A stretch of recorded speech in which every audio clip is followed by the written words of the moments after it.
ফরিদপুরের ভাঙ্গায় সংসদীয় আসনের সীমানা পুনর্বিন্যাস এবং গতরাতে পুলিশের করা মামলার প্রতিবাদে ভাঙ্গা উপজেলা নির্বাহী কর্মকর্তার কার্যালয়ে ভাঙ্গা থানায় হামলা চালিয়ে ব্যাপক ভাঙচুর করা হয়েছে। এ সময় আগুন ধরিয়ে দেওয়া হয়েছে নির্বাচন কমিশন অফিস এবং ভাঙ্গা অফিসার্স ক্লাবে। বন্ধ হয়ে যায় ঢাকার সাথে দক্ষিণ পশ্চিমাঞ্চলের ২১টি জেলার যোগাযোগ ব্যবস্থা। এ সময় সাংবাদিকরা তাদের দায়িত্ব পালন করতে গেলে তাদেরকেও বাধা দেওয়া হয়। আহত হয় বেশ কয়েকজন। ফরিদপুর থেকে সঞ্জীব দাসের পাঠানো রিপোর্ট। এটা কিন্তু কোনো অবস্থায় বরদাস্ত করা হবে না। আমরা আইন প্রয়োগের মাধ্যমে এটা করব। স্বরাষ্ট্র উপদেষ্টার এমন হুঁশিয়ারিতেও শান্ত হয়নি ফরিদপুরের পরিস্থিতি। সংসদীয় আসনের সীমানা পুনর্বিন্যাস বাতিলের দাবি তো ছিলই, সেই সাথে যোগ হয়েছে পুলিশের করা মামলা। প্রতিবাদে উত্তাল ফরিদপুর। বিক্ষোভকারীরা ভাঙ্গা উপজেলা নির্বাহী কর্মকর্তার কার্যালয় ও ভাঙ্গা থানায় হামলা চালিয়ে ব্যাপক ভাঙচুর করেন। থানা ঘেরাও করে পুলিশের একাধিক গাড়ি ভাঙচুর, একটি গাড়িতে আগুন ধরিয়ে দেয় বিক্ষোভকারীরা। আগুন ধরিয়ে দেয়া হয় নির্বাচন কমিশন কার্যালয় ও অফিসার্স ক্লাবেও। এ সময় বন্ধ হয়ে যায় ঢাকার সাথে দক্ষিণ পশ্চিমাঞ্চলের ২১ জেলার যোগাযোগ ব্যবস্থা। স্বরাষ্ট্রমন্ত্রীর কাছে দাবি, আমার এই দুইটা ইউনিয়ন আমার এই ভাঙ্গা থানাটা ফেরত দিতে হবে। হামিদদি আর আলগিস দুইটা ইউনিয়ন কাইটা নগরকান্দা বাদ দেয়া সালতাই নিছে। সালতা যাইতে আমাদের খরচ হয় নরমালে ২০০ টাকা। ব্রিটিশ আমল থেকে আমাদের ভাঙ্গা থানায় জড়িত। আমরা কেন যাব ওইখানে? আমাদের দাবি যদি না মানে আমরা রাস্তাঘাট, মহাসড়ক, ট্রেন স্টেশন সবই বন্ধ করে দেব। বিক্ষোভকারীদের তাণ্ডব থামাতে পুলিশের একটি দল এগিয়ে গেলে তারাও জনতার ধাওয়ার মুখে পড়ে আশ্রয় নেয় মসজিদে।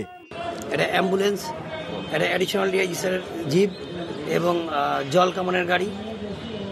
এছাড়া আমাদের অফিসারদের নিচে রাখা 8টা মোটরসাইকেল, 8-9টা মোটরসাইকেল এবং আমাদের একটা আলামতে আগুন ধরিয়ে দেয় একটা প্রাইভেটে। তখন আমরা উপরে সবাই আটকে থাকি। সংসদীয় আসন পুনর্বিন্যাসের গেজেটে ফরিদপুর ৪ আসন থেকে ভাঙ্গার আলগি ও হামিদদি ইউনিয়নকে ফরিদপুর ২ আসনের সঙ্গে যুক্ত করা হয়। এরই প্রতিবাদে গেজেট প্রকাশের পর থেকেই গত 5 দিন মহাসড়ক ও রেলপথ অবরোধ করে রাখে স্থানীয়রা। এদিকে বিলুপ্ত সংসদীয় আসন পুনর্বহালের দাবিতে বাগেরহাটের পূর্ব ঘোষিত আগামী 2 দিনের অর্ধ দিবসের হরতাল কর্মসূচি প্রত্যাহার করা হয়েছে। হরতালের পরিবর্তে এই 2 দিন সকাল 9টা থেকে দুপুর 1টা পর্যন্ত জেলা ও উপজেলার সকল নির্বাচন অফিসের সামনে ঘেরাও ও অবস্থান কর্মসূচি পালন করবেন আন্দোলনকারীরা। ওয়ালিউল্লাহ অলি, এনটিভি নিউজ ডেস্ক। দর্শক, এই বিষয়ে আরও জানাতে ফরিদপুরের ভাঙ্গা থেকে সরাসরি যুক্ত হচ্ছেন আমাদের সাথে স্থানীয় প্রতিনিধি সঞ্জীব দাস। সঞ্জীব, আপনি শুনতে পাচ্ছেন আমাকে? আমাদেরকে জানাবেন এখনো কি সড়ক অবরোধ করে রাখা হয়েছে কিনা এবং যান চলাচলের অবস্থা কি?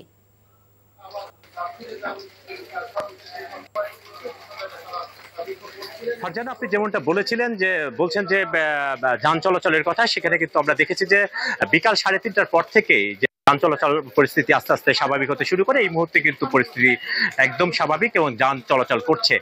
ফারজানা, একটু জানিয়ে রাখি, আমি এই মুহূর্তে দাঁড়িয়ে আছি ফরিদপুর ভাঙ্গা হাইওয়ে থানা পুলিশ যেখানে কার্যালয়, সেখানে কিন্তু দুপুরে ব্যাপক হামলার শিকার হয় এই থানাটি।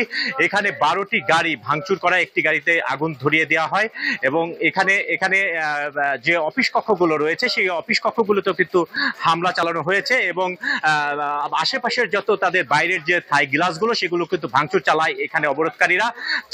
4 থেকে 500 অবরোধকারী এখানে আসে বলে আমরা ভাঙ্গা থানা হাইওয়ে থানা সূত্রে জানতে পেরেছি। একই সাথে ওই কিন্তু তারা ভাঙ্গা যে থানা, সেই থানাতেও কিন্তু হামলা চালায়। সেখানে 4টি গাড়ি ভাঙচুর করা হয় এবং তারপরেই তারা সেখান থেকে কিন্তু ভাঙ্গা যে উপজেলা নির্বাহী কর্মকর্তার কার্যালয়, সেখানে গিয়েও তারা ব্যাপক ভাঙচুর করে এবং অফিসার্স ক্লাব, আপনার সিএসি অফিস সহ বিভিন্ন জায়গায় তারা ভাঙচুর চালায় এবং সেখানে থাকা 8 থেকে 10টি মোটরসাইকেল তারা ভাঙচুর চালায় এবং কয়েকটিতে আগুন ধরিয়ে দেয়।